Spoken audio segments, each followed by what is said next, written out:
வார்த்தையில என்னோட இருதயம் மாறணும் ஆண்டவரே.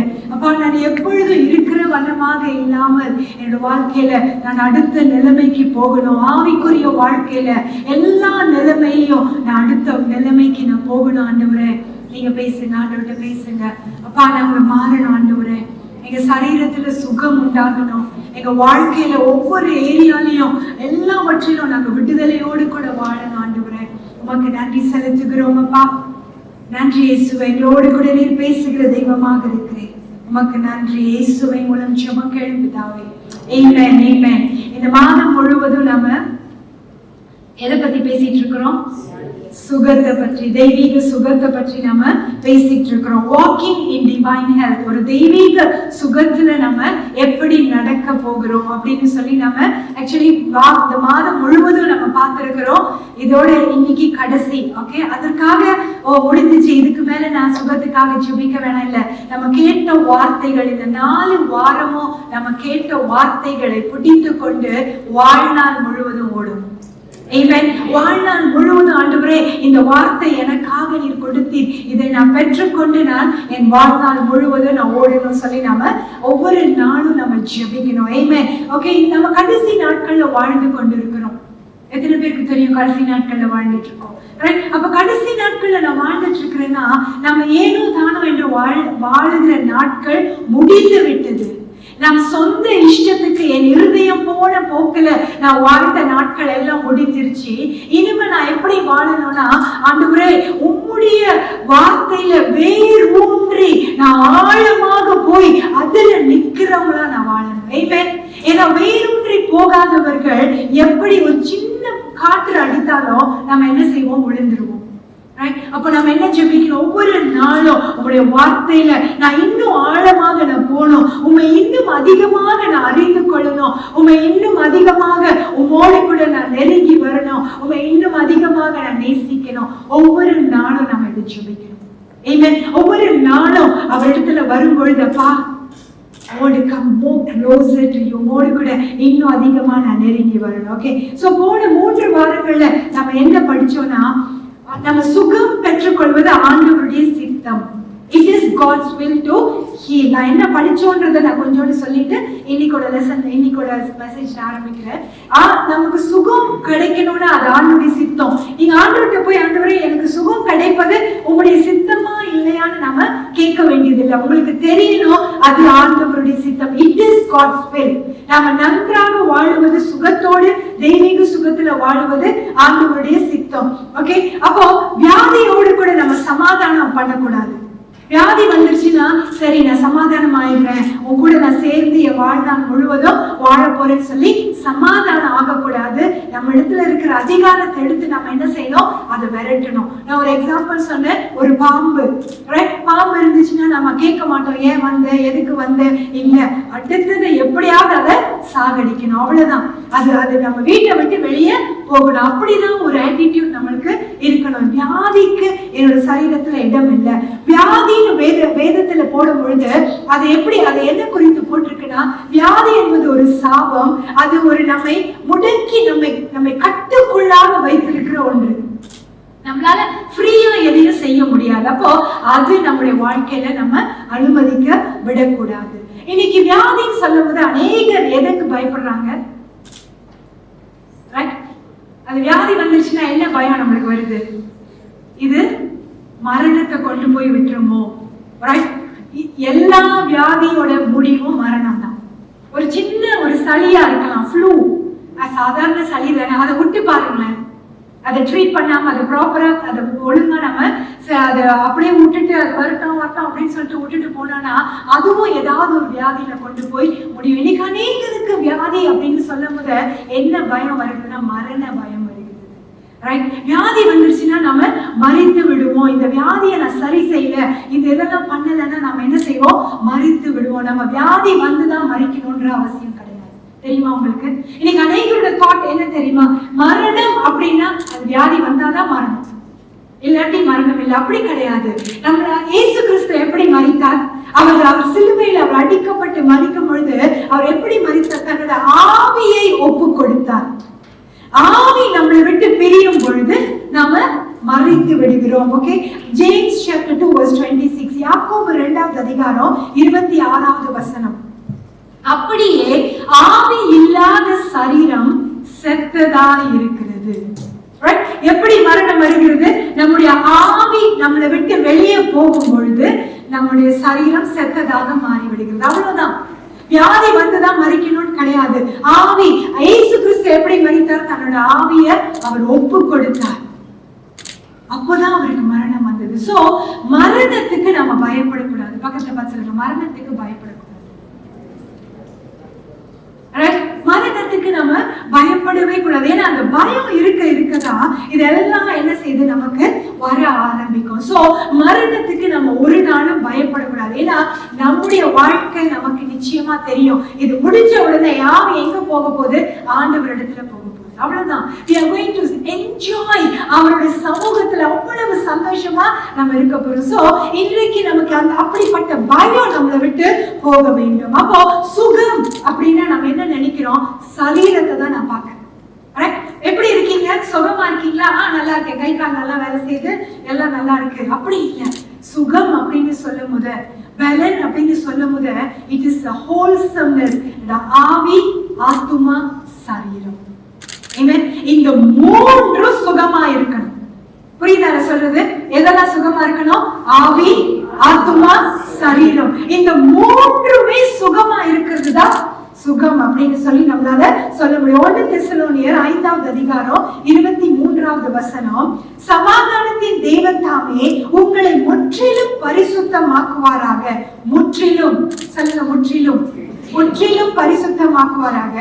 எது முற்றிலும்? உங்கள் ஆவி, ஆத்துமா, சரீரம் முழுவதும். அந்த முழுமை, ஹோல் அப்படின்னு சொல்லும் போது இந்த மூன்றும் சேர்ந்ததுதான் முழுமை.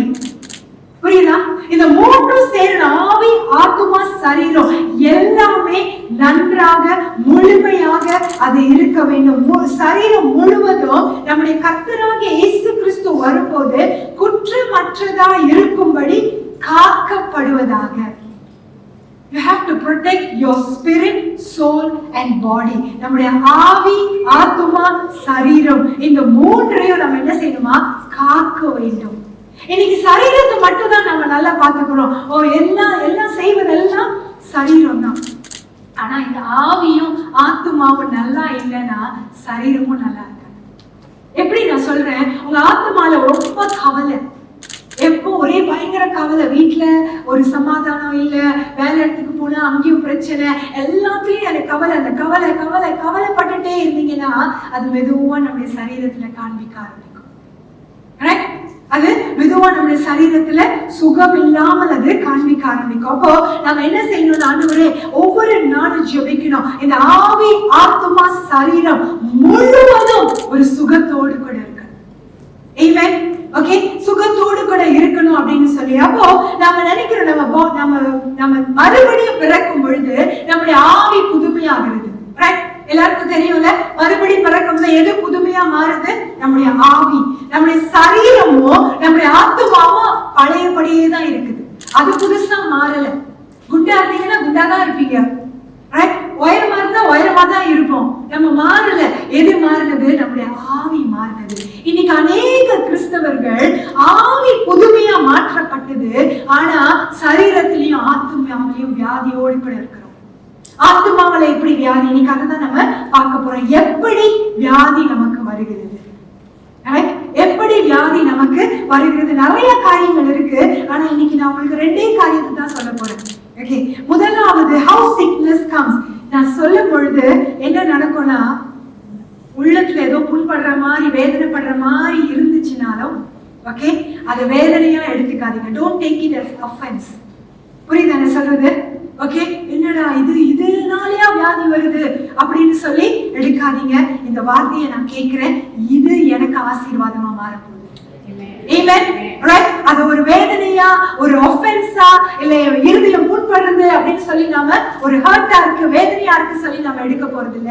எப்படி எடுக்க போறோம்? இது எனக்கு தெரிஞ்சிச்சு, இன்னைக்கு நான் எதை மாற போறேன், வாழ்க்கையில ஒரு ஆசீர்வாதம் வரப்போகுது. முதலாவது, எப்படி நமக்கு வியாதி வருகிறது? பாவத்துல தொடர்ந்து வாழும் பொழுது வியாதி வருகிறது. right? Sin affects your body. பாவத்துல தொடர்ந்து வாழும் பொழுது, பாவம் செய்யக்கூடாது நம்ம எல்லாருக்குமே தெரியும். தெரியுமா? பக்கத்துல கேளுங்களேன், தெரியுமான்னு கேளுங்களேன்.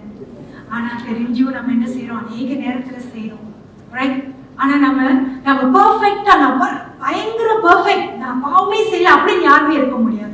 ஆனா நமக்கு சில நேரங்கள்ல கோபம் வருது, சில நேரங்கள்ல வார்த்தையில நம்ம பேசிடுறோம். It's okay. ஆனா பேசி முடிச்சுட்டு நம்ம இருதயத்துல நம்ம என்ன செய்யறோம்? வேதனைப்படுறோம். ஐயோ ஆண்டவரே, நான் இப்படி சொல்லிட்டேனே ஆண்டவரே, இதுல இருந்து நான் வெளியே வரணும். அடுத்த தடவை என் வாயை நான் கண்ட்ரோல் பண்ணணும், அடுத்த தடவை என் கோபத்தை நான் கண்ட்ரோல் பண்ணணும், அடுத்த தடவை நான் இதெல்லாம் செய்யக்கூடாது அப்படின்னு சொன்னீங்கன்னா இட் இஸ் ஓகே, ரைட்? நீங்க பரிசுத்தத்தை நோக்கி போறீங்க.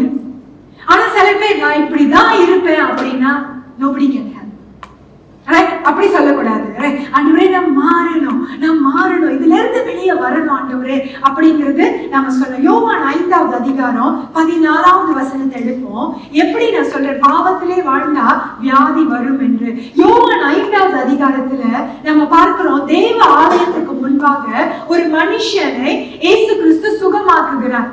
ஓகே, சாரி, பூல் ஆஃப் பெதெஸ்தா, தி பெதெஸ்தா குளத்துல இயேசு கிறிஸ்து ஒருத்தனை சுகமாக்குகிறார். அவனுக்கு 38 வருஷமா அவனால எழுந்து நடக்கவே முடியாது.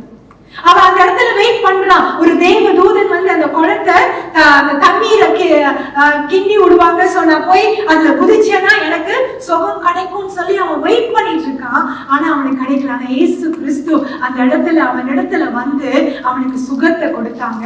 சோ அவனும் போயிட்டான், இயேசு கிறிஸ்துவும் போயிட்டாங்க.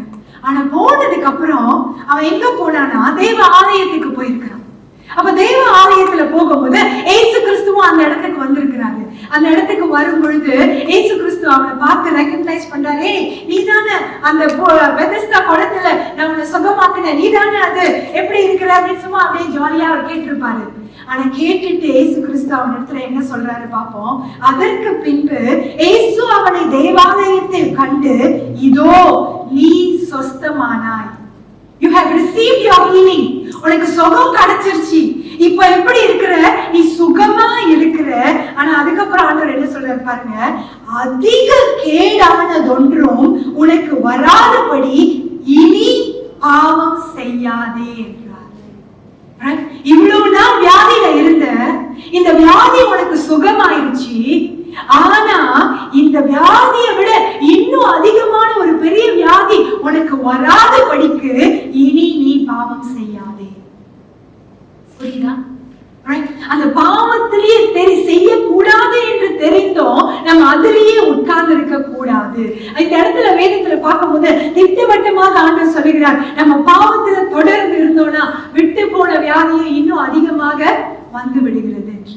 வேணுமா நம்மளுக்கு? அப்படி வேண்டாம், ரைட்? நம்ம என்ன இருக்கணும்? தெய்வீக சுகத்துல நடக்கணும். அப்ப இதை கேட்கும் பொழுது நம்முடைய இருதயம் என்ன சொல்லணும்? ஒரு வாஞ்ச வரணும். ஆண்டவரே, எந்தெந்த காரியங்கள் உமக்கு பிரியமில்லாமல் இருக்கிறதோ, எந்தெந்த காரியங்கள் ஆண்டவரே உங்களுடைய இருதயத்தை வேதனைப்படுத்துகிற ஒரு வாழ்க்கையில நான் வாழ்ந்து கொண்டிருக்கிறேன்னா, நான் பாவத்துல தொடர்ந்து வாழ்ந்து கொண்டிருக்கிறேன்னா, ஆண்டவரே இதுல இருந்து நான் வெளியே வரணும். இதுல இருந்து வெளியே வரும் பொழுது ஒரு பரிசுத்தத்துக்குள்ளாக நம்ம போகிறோம். பரிசுத்தத்துக்குள்ளாக வரும் பொழுது நம்முடைய ஆவி, ஆத்மா, சரீரம் முழுமையும் காக்கப்படுகிறது. ஆமென். அப்ப நம்ம வாஞ்சிக்கணும், ஆண்டவரே நான் பாவத்துல வாழக்கூடாது, ரைட்?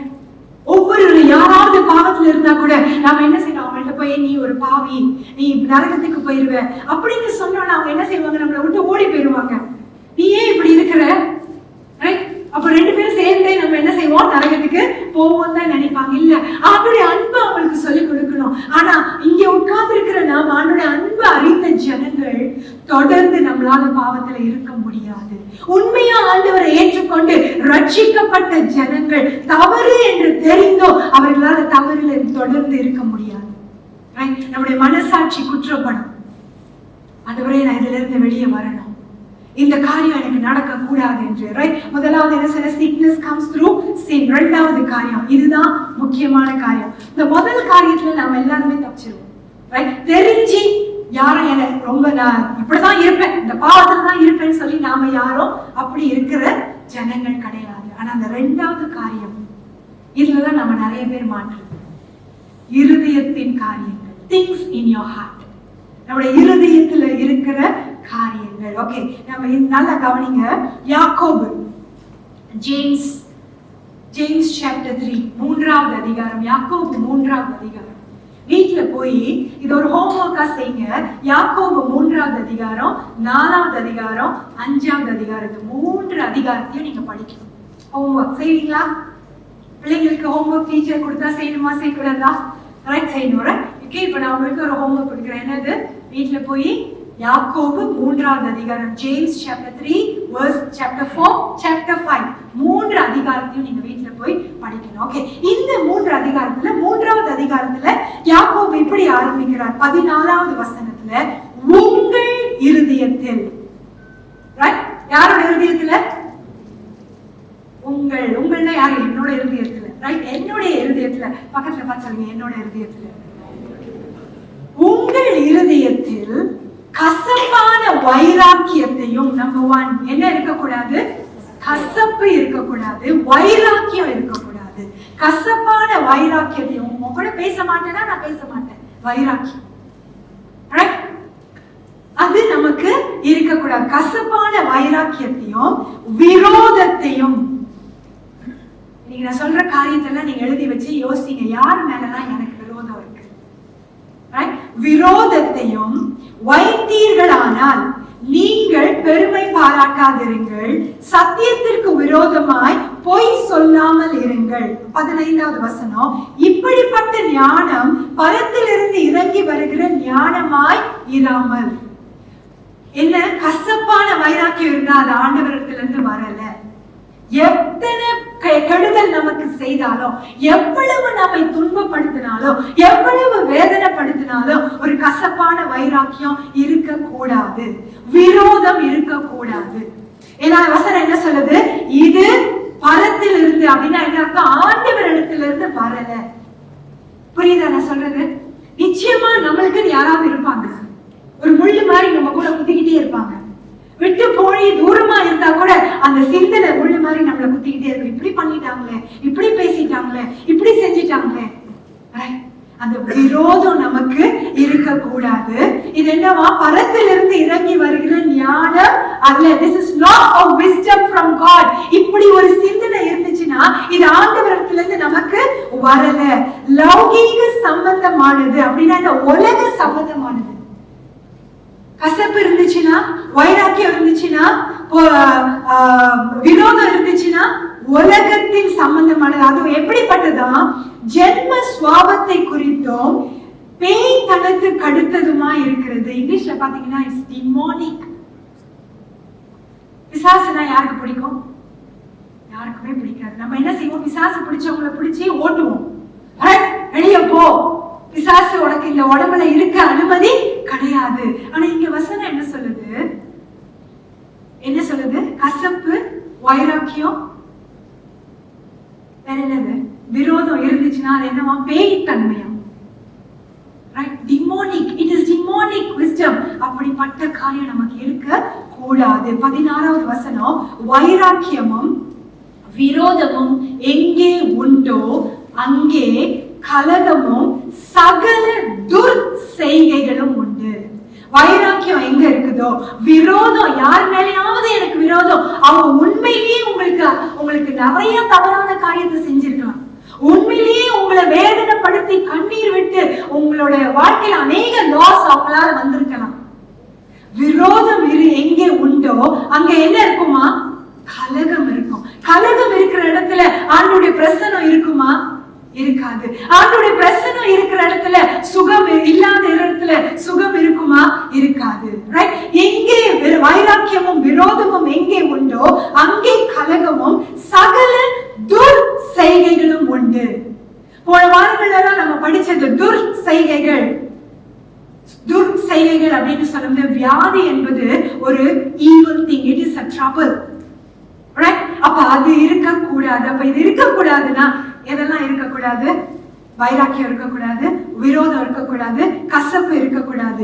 இருந்துச்சுன்னா கலகம் இருக்கும். கலகம் இருந்துச்சுன்னா என்ன நடக்கும்? துர்செய்கைகள், எல்லா வித கெட்டதும் நமக்கு நடக்கும். வேதம் சொல்லுகிறது. ரைட்? ஓகே. சோ அப்போ இந்த யாக்கோபு 3வது அதிகாரம் 14, 15, 16 அவர் ஆரம்பிக்கிறார். அந்த 4வது வசனத்தை அதிகாரத்தை எதை தெரியுமா சொல்லி கொடுக்கிறார் யாக்கோபு? To have good relationship with everyone. எல்லாரோடையும் ஒரு சமாதானத்தின் உறவு நமக்கு இருக்கணும். ஆமென். எல்லாரோடையும் எப்படி இருக்கணுமா? சமாதானம். நல்லது, எனக்கு நல்லது செய்யறவங்க கிட்ட மட்டும் நான் நல்லா இருப்பேன்னா அதுக்கு பேர் சமாதானம் கிடையாது. எனக்கு தீமை செய்கிறவர்கள் இடத்திலையும் நான் நல்லா இருப்பேன், அவர்களையும் நான் நேசிப்பேன், அவர்களையும் நான் மன்னிப்பேன் அப்படின்னு சொல்லும்போதுதான் என்ன இருக்கும்? சமாதானம் இருக்கும். ரைட்? சோ நம்ம என்ன செய்யணும்? ஆண்டவரே, நான் எல்லாவற்றையும் ஒப்பு கொடுக்கிறேன், எனக்கு விரோதமாக என்னென்ன காரியங்கள்லாம் இருக்குதோ எல்லாவற்றையும் நான் இன்னைக்கு ஒப்பு கொடுக்க போறேன். அந்த கசப்பு எனக்கு இருக்க கூடாது ஆண்டவரே, நீங்க ஒப்பு கொடுக்கணும். ரைட்? எத்தனை பேர் வாழ்நாள் ஃபுல்லா நான் தெய்வீக சுகத்துல நடக்கணும்னு சொல்றீங்க? Right? 3. Right? Okay? You have to declare. ஆண்டவரே, வாழ்நாள் முழுவதும் நான் ஒரு தெய்வீக சுகத்துல நடக்கணும். அப்ப என்ன செய்யணும்? நான் சொன்னது ரைட்டா? இதுல தானே நிறைய விசுவாசிகள் மாட்டிட்டு இருக்கிறோம். ரைட்? இதுல இருந்து தானே வெளியே வர முடியல. ஓகே, நான் ஏன் சொல்றேன் இது வியாதியை கொண்டு வருகிறது என்று? அவர் 3வது அதிகாரம் முழுவதும் இதை பற்றி தான் பேசுகிறார். 4வது அதிகாரமும் இதை பற்றி தான் பேசுகிறார். 5வது அதிகாரமும் இதை பேசிட்டு 16வது வசனத்துல அவர் முடிக்கிறார். யாக்கோபு 5வது அதிகாரம் 16வது வசனம், நீங்கள் சொஸ்தம் அடையும்படிக்கு, நீங்கள் சுகம் அடையும்படிக்கு, உங்க வாழ்க்கையில சுகம் வேணும்னா இந்த 3வது அதிகாரம், 4வது அதிகாரம், 5வது அதிகாரத்துல சொன்ன காரியங்கள் எல்லாவற்றையும் நீங்க விட்டு விட வேண்டும். நீங்கள் சொஸ்தம் அடையும்படிக்கு உங்கள் குற்றங்களை ஒருவருக்கொருவர் அறிக்கையிட்டு ஒருவருக்காக ஒருவர் ஜெபம் பண்ணுங்கள். நீதிமான் செய்யும் ஊக்கமான வேண்டுதல் மிகவும் பலன் உள்ளதா இருக்கிறது. ஹல்லேலூயா. ஆமென். அப்ப எப்ப பதில் கிடைக்குது தெரியுதா? எனக்கு சுகம் இல்லையே, ஏன் என்னோட வியாதி இன்னும் சுகமாகல, ஏன் ஆண்டவரே நான் எத்தனை நாள் ஜெபிக்கிறேன், நான் எத்தனை வருஷம் ஜெபிக்கிறேன்? பதில் என்ன? உன் இருதயத்துல இருக்கிற வைராக்கியத்தை வெளியெடுத்து போடணும். உன் இருதயத்துல இருக்கிற கசப்பை வெளியெடுத்து போடணும். இருதயத்துல இருக்கிற விரோதங்கள், யார் யாருக்கு விரோதமா யார் என்னென்ன காரியங்கள் இருக்கிறதோ, யார் யார் என்னை மன்னிக்க முடியாம நான் இருக்கிறேனோ எல்லாவற்றையும் இன்னைக்கு நம்ம என்ன செய்ய போறோம்? ரிலீஸ் பண்ணணும். ஆமென். It is very difficult. ஏன் இதுல நம்ம மாட்டிட்டு இருக்கோம்னா இது ரொம்ப ரொம்ப ரொம்ப ரொம்ப ரொம்ப கஷ்டமானது. ரைட்டா நான் சொல்றது? கஷ்டம் தானே? யாராவது சொல்ல முடியுமா? அதெல்லாம் ஈஸி. என் முதுகுல வந்து குத்திட்டு போனா கூட நான் உங்களை பார்த்து மனுஷன் நான் பாடி போயிட்டே இருப்பேன். அந்த லெவலுக்கு நம்ம வரணும். இயேசுவை போல முகத்துல துப்புனாலும் அதை தொடச்சிட்டு ஆண்டவரே உங்களை மன்னிங்கன்னு அவர் சொல்றாரு. ஆண்டவர் சொல்றாரு, அப்படிப்பட்ட என்னை போல மாறணும்னு ஆண்டவர் சொல்றாரு. அப்ப இங்க யாக்கோபு என்ன தெரியுமா சொல்றாரு? நீங்கள் சொஸ்தம் அடையும்படிக்கு you have to check your heart today. இன்னைக்கு உங்க இருதயத்தை நீங்க என்ன செய்யணும்? செக் பண்ணணும். டாக்டர்கிட்ட போனா ஸ்டெத்தோஸ்கோப் வச்சு செக் பண்றாங்க. இருதய துடிப்பு மட்டும் தான் கேட்க முடியும். ஆனா ஏதாவது ஒரு ஸ்டெத்தோஸ்கோப் சர்ச்ல கண்டுபிடிக்கணும். இது வச்சா உங்க இருதயத்துல கசப்பு இருக்கான்னு கண்டுபிடிச்சிடலாம். அது வெளியே காமிக்கும் கசப்பு. நம்ம வந்த உடனே டெம்பரேச்சர் செக் பண்ண உடனே சொல்லுது. ஓகே, யோசிச்சு பாருங்க. உள்ள வந்த தலையை கழிச்சுனா உனக்கு கசப்பு இருக்கு அது சொன்னா எப்படி இருக்கும்? உனக்கு விரோதம் இருக்கு அது சொன்னா எப்படி இருக்கும்? அப்படி ஒரு மிஷின் கண்டுபிடிக்கலாமா? ஆனா ஆண்டவருக்கு நம்ம இருதயம் தெரியும். நம்முடைய இருதயம் ஆண்டவருக்கு தெரியும். இன்னைக்கு ஒப்பு கொடுக்கணும். ஆண்டவரே, இப்படிப்பட்ட காரியங்கள் எனக்கு இருக்க வேண்டாம். நான் வாழ்நாள் முழுவதும் ஒரு சுகத்தோடு கூட வாழணும் ஆண்டவரே. ஆமென். ஒரு தெய்வீக சுகத்துல நான் வாழணும் ஆண்டவரே. இனிமே என்னோட வாழ்க்கையில இப்படிப்பட்ட கலகம் வேண்டாம், விரோதங்கள் வேண்டாம், கசப்பு வேண்டாம், மன்னிக்க முடியாத தன்மை வேண்டாம் ஆண்டவரே. இது எல்லாவற்றையும் குறை சொல்லுகிற தன்மை எனக்கு வேண்டாம் ஆண்டவரே. குறைகளை நான் பார்க்க போறது இல்லப்பா. எல்லாவற்றையும் நான் ஒப்பு கொடுத்து உம்மை போல நான் மாற போகிறேன்னு சொல்லும் போது healing is very easy. Amen. சுகம் என்பது, நீங்க வியாதி வரும். என்ன வரும்? வியாதியே நம்மளுக்கு வராதுன்னு நான் சொல்லல. வியாதி வரும். ஏன்னா உளுந்து போன ஒரு உலகத்துல வாழ்ந்து கொண்டிருக்கிறோம். ஓகே, பாவம் நிறைந்த உலகத்துல வாழ்ந்து கொண்டிருக்கிறோம். அப்ப இந்த உலகத்துல இப்படி வாழும் பொழுது நிச்சயமாக வரும். ஆனா அதை எதிர்த்து போராட ஆண்டவர் உங்களுக்கு ஜெயத்தை கொடுத்திருக்கிறார். ஆமென். எது வந்தாலும் என்னால எதிர்த்து நிற்க முடியும். எப்படி? முதலாவது என்ன சொன்னேன்? பாவத்துல வாழக்கூடாது, இரண்டாவது திங்ஸ் இன் யோர் ஹார்ட், உங்க இருதயத்துல இப்படிப்பட்ட காரியங்கள் எதுவாக இருந்தாலும், இன்றைக்கு யாராக இருந்தாலும், வயது சென்றவங்களா இருக்கலாம், வாலிப பிள்ளைங்களா இருக்கலாம், சின்னவங்களா இருக்கலாம், யாரா இருந்தாலும் ஆண்டவர்கிட்ட ஒப்பு கொடுங்க. ஆண்டவரே, ஐ அம் கோயிங் டு சரண்டர். ஏன்னா நான் வியாதியோடு கூட வாழ்வது எனக்கு விருப்பம் இல்லை. அவ்வளவுதான். That's it. Right? நிச்சயமா எல்லாருக்கும் யாராவது ஒருத்தர் இருப்பாங்க. இருக்கிற யாருமே சொல்ல முடியாது நான் எல்லாரையும் மன்னிச்சுட்டேன். நிச்சயமா நம்ம வேதனைப்படுத்தின ஜனங்கள் யாராவது இருப்பாங்க. மன்னிக்கலான்னு மன்னிச்சிருப்போம், மன்னிச்சுட்டு வெளியே போனோம்னு திருப்பி எதையாவது கேட்போம், அவங்க இப்படி உங்களை பத்தி சொன்னாங்கன்ட்டு. ஆண்டவரே, இப்பதானே ஆண்டவரை மன்னிச்சுட்டு வந்தேன், இப்ப என்ன பண்றது நானு? இல்ல, எவ்ரி டைம், ஒவ்வொரு நிமிஷம், ஒவ்வொரு நேரமும் நம்முடைய சிந்தை அவரோடு கூட ஐக்கியமாக இருக்கும் போது, ஆண்டவரே நீர் மாத்திரம் எனக்கு போதும் ஆண்டவரே, I'm not going to trust anyone. சுவாசம் உள்ள மனிதனை நம்புவதை பார்க்கலாம், நம் ஆண்டவரை நம்பும் பொழுது எல்லாவற்றிலும் நம் தலையை உயர்த்துகிற தேவனாக இருக்கிறார். Amen. Hallelujah. இந்த நாட்கள்ல நம்ம வேதனைப்படுத்துகிற ஜனங்கள் இருக்காங்க. ஏன்? அவர்கள் மேல நம்பிக்கை வைத்ததுனாலதான். அவர்கள் மேல வைத்த அந்த நம்பிக்கை, அந்த காரியம் நடக்காத போகும் பொழுது நம்முடைய இருதயம் வேதனைக்குள்ள போகிறது, நம்முடைய இருதயம் ஒரு கசப்புக்குள்ள வருகிறது. இன்னைக்கு சொல்லுங்க, ஆண்டவரே, சுவாசம் உள்ள எந்த மனுஷன் மேலும் என் நம்பிக்கையை நான் வைக்க போவதில்லை. என்னோட நம்பிக்கை, என் கோட்டை, என் அரண் நீர் மாத்திரம் ஆண்டவரே. ஆமென். ஹல்லேலூயா. இதுல இருந்து நம்மளால வெளியே வர முடியுமா? இருதயத்தின் காரியங்கள் இருந்து வெளியே வர முடியுமா? மூன்றாவது காரியம், fear brings sickness. பயம் வியாதியை கொண்டு வருகிறது. பயம் வியாதியை கொண்டு வருகிறது. எப்படிப்பட்ட பயம்? எபிரேயர் 2வது அதிகாரம் 15வது வசனம். ஜீவ காலம் எல்லாம் மரண பயத்தினாலே. ஜீவ காலம் எல்லாம். ஒரு கொரோனா சொல்லிட்டா ஒரு பயம். என்ன பயம்? அது நம்மளுக்கு வந்துருச்சுன்னா நான் செத்து போயிருவேன். ஏதோ ஒரு வியாதி உலகத்துல வருது, இது வந்துருச்சுன்னா நம்மளுக்கு என்ன பயம்? ஐயோ, எனக்கு வந்துருச்சுன்னா பயம், நான் போய் செத்து போயிடும். மரண பயம். ஜீவ காலம் எல்லாம் மரண பயத்தினாலே எப்படி இருக்கிறோமா? அடிமைகளாக இருக்கிறோம். மரண பயம் இருந்தா நம்ம யாரா இருக்கிறோம்? அடிமைகள். நம்ம அடிமைகளா? ராஜாதி ராஜாவோட பிள்ளை அடிமையா இருக்க முடியுமா? நம்ம யாரு?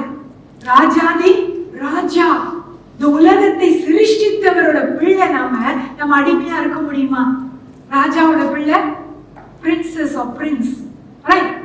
அப்போ ஆண்டவரே, நான் அடிமையா இருக்க போறதில்லை. ஜீவ காலம் எல்லாம் மரண பயத்தினாலே அடிமைத்தனத்துக்குள்ளானவர்கள் யாவரையும் விடுதலை பண்ணும்படிக்கு அப்படியானார். இயேசு கிறிஸ்து அப்படியானார். எப்படியானார்? 14வது வசனத்துல அதுக்கு பதில் இருக்கு. ஆதலால் பிள்ளைகள், நாம யாரு? பிள்ளைகள், அவருடைய பிள்ளைகள், மாம்சத்தையும் ரத்தத்தையும் உடையவர்களா இருக்கிறோம். நம்மளுக்கு ஆவி, ஆத்மா, சரீரம் இருக்குது, நம்ம பார்த்தோம்.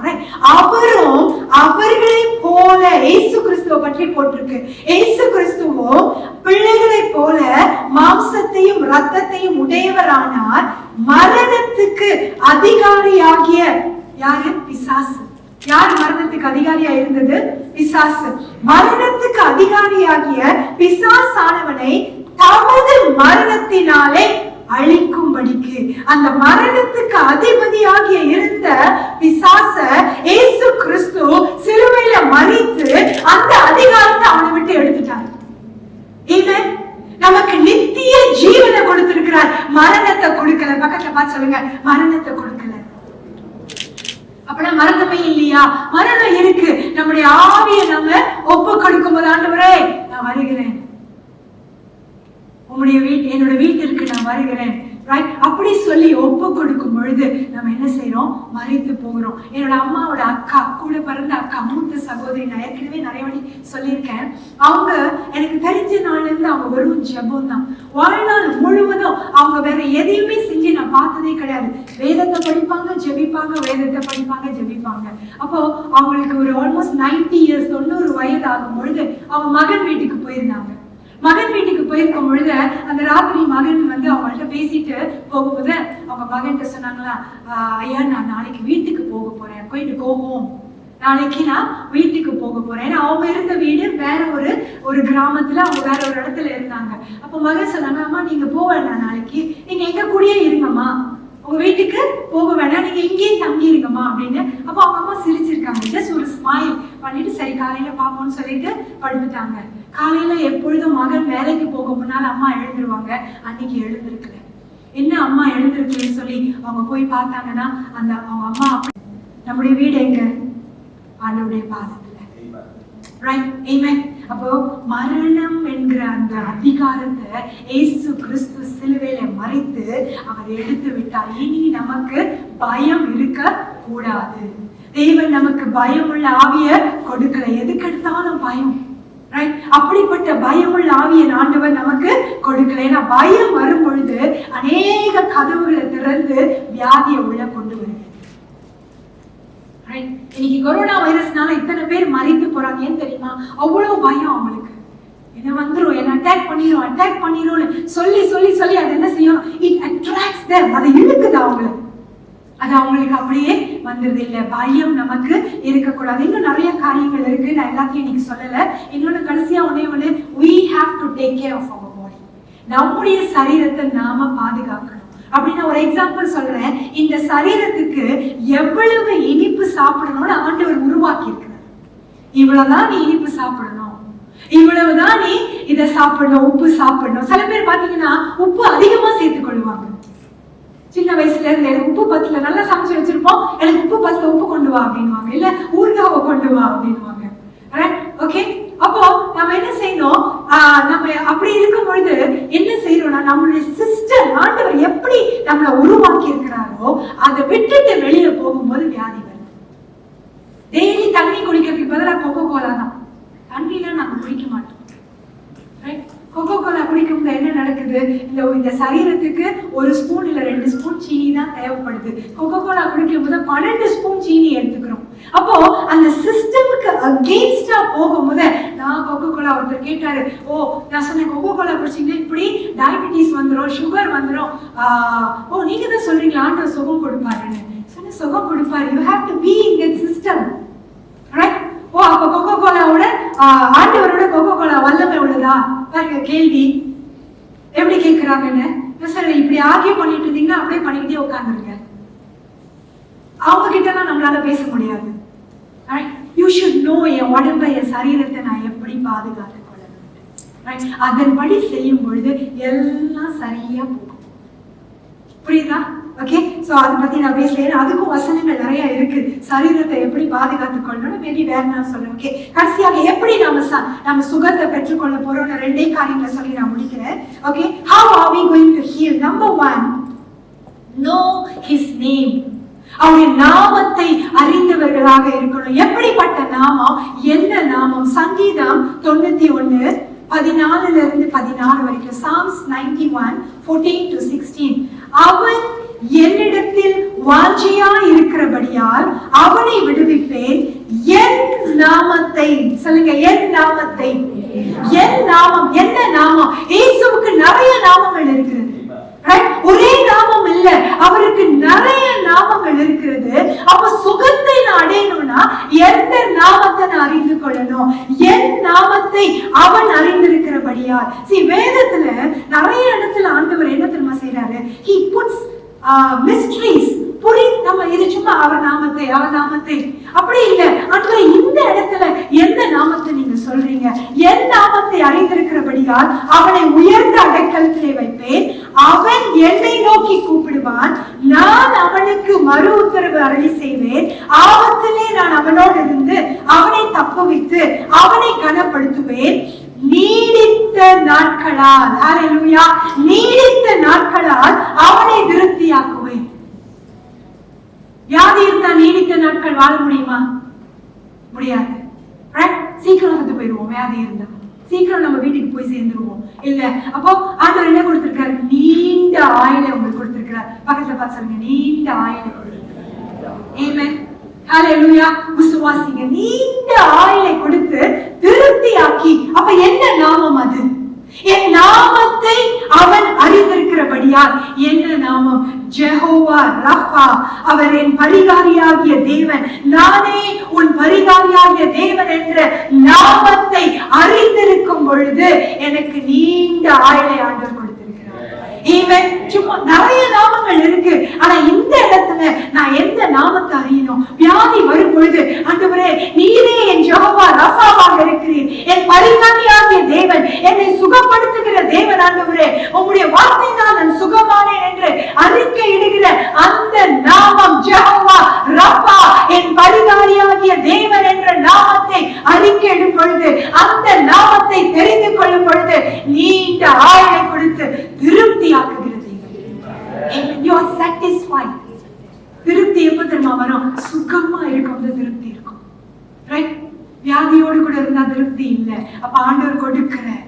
யெகோவா ரஃபா, நானே உன் பரிகாரியாகிய தேவன், அவர் நீண்ட ஆயுளை கொடுக்கும் போது நான் திருப்தியாவேன். ஆமென், ஹல்லேலூயா. முதலாவது know his name, இரண்டாவது அவருடைய வார்த்தை நம்மை சுகமாக்கும். ஆமென், அவருடைய வார்த்தை நம்மை சுகமாக்கும். ஏனென்றால் அவருடைய வார்த்தை எப்படிப்பட்ட வார்த்தை? அது ஜீவனுள்ள வார்த்தையாக இருக்கு. ஆமென், அந்த ஜீவனுள்ள வார்த்தை, அந்த வல்லமையுள்ள வார்த்தையில நம்ம தியானிக்கும் பொழுது அந்த வார்த்தையே நமக்கு மருந்தாக மாறுகிறது. நீதிமொழிகள் 4வது அதிகாரம் 20 22 வரைக்கும். என் மகனே, என் வார்த்தைகளை கவனி, என் வசனங்களுக்கு உன் செவியை சாய். வசனம் சொல்லுங்க, வசனம். சுகம் வேணுமா? வசனத்தை படிங்க. என் வசனங்களுக்கு உன் செவியை சாய், அவைகள் உன் கண்களை விட்டு பிரியாதிருப்பதாக. என் கண்ணு முன்னால எப்பொழுதும் ஆண்டவருடைய வசனம், ஆண்டவருடைய வசனம். சுகம் வேணுமா? எத்தனை நேரம் விழிச்சிருக்கீங்களோ அத்தனை நேரமும் கண்கள் முன்னால நீரே என் பரிகாரியாகிய தேவன், உன் தழும்புகளால நான் சுகத்தை பெற்றுக்கொண்டேன். போன வாரம் சிஸ்டர் தேவி பேசுங்க, எத்தனை சுகம் கொடுக்கிற வசனத்தை கொடுத்தாங்க? 75 வசனங்கள். 100 75, ரைட்? அப்போ ஒவ்வொரு நாளும் 75 நாளுக்கு அந்த வசனத்தை என்ன செய்யணும்னு சொன்னாங்க? அறிக்கணும். எதனால? எப்பொழுதும் என் கண்கள் முன்னால அந்த வசனங்கள் இருக்கணும். எத்தனை பேர் அந்த 75 வசனத்தை படிச்சீங்கன்னு எனக்கு தெரியாது, பட் உங்க கையில இருக்கு, நீங்க செய்யணும். அவைகள் உன் கண்களை விட்டு பிரியாதிருப்பதாக, அவைகளை உன் இருதயத்துக்குள்ளே காத்துக்கொள். எது? அந்த வசனத்தை. இவ்வளவு நாள் நம்ம நினைச்சிருந்த ஒரே ஒரு வசனம் தான், உன் தழும்புகளால் சுகமானேன், தழும்புகளால் சுகமானேன். ஆனா எத்தனை வசனங்கள் இருக்குது? இன்னும் நிறைய இருக்கு. இருதயத்துக்குள்ள காத்துக்கொள்ளும். 22வது வசனம், அவைகளை கண்டுபிடிக்கிறவர்கள். வசனம் இருக்கு, 75 வசனம் கையில எழுதி கொடுத்துட்டாங்க. வசனத்தை மட்டும்தான், எந்த இடத்துல இருக்குன்னு மட்டும்தான் எழுதி கொடுத்தாங்க. வசனத்தை எழுதி கொடுக்குது. கண்டுபிடிக்கணும். புரியுதான சொல்றது? You should know in your spirit. உங்க ஆவியில ஆண்டவரே இதை நான் கண்டுபிடிக்கும் பொழுது அவைகள் ஜீவனோ, அவர்கள் உடலுக்கு எல்லாம் ஆரோக்கியமா. அல்லேலூயா. கரங்களை ஆண்டவரே நான் சொல்லுவேன். அதை கண்டுபிடிக்கும் போது அது நமக்கு ஜீவனை கொடுக்குது. அந்த வசனத்தை நான் அறிக்கையிடும் பொழுது என் உடலுக்கெல்லாம் அது ஆரோக்கியமா இருக்கு. ஆமென். உடலுக்கெல்லாம் ஆரோக்கியம். எனக்கு என் உடலுக்கு ஆரோக்கியம் வேணுமா? வசனத்தை படிங்க. உடலுக்கு சரீரத்துல பலவீனமா இருக்கிறேன்னா என் கண்களை விட்டு அது பிரியாது இருக்க கடவுது. நான் ஒரு இடத்துல ஒரு போதகரை பத்தி படிச்சுட்டு இருந்தேன், டெரிக் பிரின்ஸ். அவரு ரொம்ப வியாதி சுகமாக்குற அவருடைய ஊழியத்துல, அவர் இப்போ மரித்து போயிட்டாரு. அவருடைய ஊழியத்துல அநேக வியாதிகள் சுகமானது. அவர் ஆவியில இருக்கும் பொழுது அவருக்கு ஸ்கின் டிசீஸ், அவருடைய சரீரத்துல ஏதோ ஒரு வியாதி. அது அவர் அவ்வளவு மருந்து, ஆன்டிபயோட்டிக் சாப்பிட்டு சாப்பிட்டு சாப்பிட்டு எத்தனையோ மாதங்கள் ஆன உடனேயும் அந்த கையில அந்த உடம்புல இருந்த அந்த ஸ்கின் டிசீஸ் எல்லாம் இன்னும் அதிகமாக மாறிச்சு. மாறி மாறி அவரால் அதை தாங்க முடியாத நேரத்துல தான் இந்த வசனத்தை அவர் படிச்சாராம். இந்த வசனத்தை அவர் படிக்கும் பொழுது, இந்த வசனத்தை என் கண்கள் முன்னால வைத்திருக்கணும், இந்த வசனம் எனக்கு ஜீவனோ, அவைகள் உடலுக்கெல்லாம் ஆரோக்கியம் என்ற வார்த்தையை அவர் படிச்ச உடனே அவர் ஆவிக்குள்ள ஒரு வெளிப்படுத்துதல் வந்தது. அவர் என்ன செய்தாரா? டாக்டர் எழுதி கொடுத்தாரு, நீ டெய்லி காலையில மத்தியானம் ராத்திரி இந்த ஆன்டிபயோட்டிக்லாம் ஒரு 6 மாதத்திற்கு மேல சாப்பிட்டு ஒண்ணுமே நடக்கலையா. ஒரு வெறுப்பு வந்து இந்த வசனம் இப்படி சொல்லுதுன்னு சொல்லி என்ன செஞ்சாரு? அதெல்லாம் தூக்கி போட்டுட்டு நான் இந்த வசனத்தை அதே நேரம் அவர் எழுதி கொடுத்த அதே நேரத்துல நான் படிக்க போகிறேன். ஒவ்வொரு நேரமும் ஒவ்வொரு நாளும் படித்து within 2 weeks 2 வாரத்துல கம்ப்ளீட்டா அவருக்கு சொல்லுவாங்க. அதுக்காக நான் போயிட்டு வரதெல்லாம் தூக்கி போட்டு பஸ் அப்படி நான் சொல்லல. அது அவருக்கு வந்த வெளிப்படுத்துதல். புரியுதா? இதை கண்டுபிடிக்கணும். அந்த விசுவாசத்துக்குள்ள வந்தாதான் நீங்க செய்யணும், இல்லாட்டி செய்யாதீங்க. புரியுதா நான் சொல்றது? Don't do it. சில நேரம் முட்டாள்தனமா செஞ்சுட்டு ஐயோ போச்சு, என் வாழ்க்கையை போச்சு, இவ்வளவு வியாதியில வந்து உட்காந்துருக்கேன். இல்ல, இதை கண்டுபிடிக்கணும்னு என்ன அர்த்தம்னா, என் ஆவிக்குள்ள உறுதியாக இந்த வார்த்தை எனக்கு ஜீவன், இந்த வார்த்தை எனக்கு பலன், இந்த வார்த்தை எனக்கு ஆரோக்கியமாக இருக்கிறது என்று விசுவாசிக்கும் பொழுது நம்மளால வெற்றியா பார்க்க முடியும். ஹalleluya amen amen. புரியுதா நான் சொல்றது? இன்னைக்கு நான் இதோட முடிக்க போறேன். இன்னும் நிறைய எழுதி வச்சிருக்கிறேன், டைம் இல்ல, இட்ஸ் ஓகே. நிறைய சொன்னா எல்லாத்தையும் மறந்துடுவோம். 2 காரியத்தை ஞாபகம் வச்சுக்கோங்க. எதனால வியாதி வருது? பாவத்துல தொடர்ந்து வாழும் பொழுது வியாதிகள் வருது. 2வது இருதயத்தின் காரியங்கள். என் இருதயத்துல கசப்பு, மன்னிக்க முடியாத தன்மை, விரோதங்கள், பொறாமைகள், குறை சொல்லுகிற இருதயங்கள், இது நிறைய காரியங்கள் இருக்கிறது. உறவுகளுக்குள்ள ஒரு அன்பு இல்லாம, உறவுகளுக்குள்ள ஒரு வெறுப்பு, ஒரு சமாதானம் இல்லை, கலகம், இப்படிப்பட்ட காரியங்கள் இருக்கும் போது நமக்கு வியாதி வருகிறது. இன்னைக்கு ஒரு தீர்மானம் எடுப்போம், இதெல்லாம் வச்சு என்னை விட்டு வெளியே போகணும். எப்படி சுகத்தை பெற்றுக்கொள்ள போறோம்? அவருடைய நாமத்தை worship team come, அவருடைய நாமத்தை நம்ம அறிந்து கொள்ளும் பொழுது, அவருடைய நாமத்தை யெகோவா ரஃபா, சுகம் தருகிற தேவன் என்று நான் அறிந்து கொள்ளும் பொழுது என்னால சுகத்துல நடக்க முடியும். நீண்ட ஆயுளை கொடுத்து அவர் நம்மை திருப்தியாக்குகிற தேவனாக இருக்கிறார். ஆமென். அடுத்தது அவருடைய வார்த்தை. அவருடைய வார்த்தை கண்களுக்கு முன்பாக இருக்கட்டும்.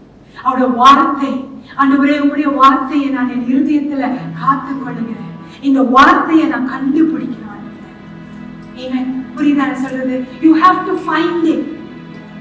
You have to find it. ஆண்டவரே நான் ஒரு சுகத்துல, தெய்வீக சுகத்துல நடக்கணும்னா இதை நான் பார்க்கணும், இதை நான் கண்டுபிடிக்கணும்.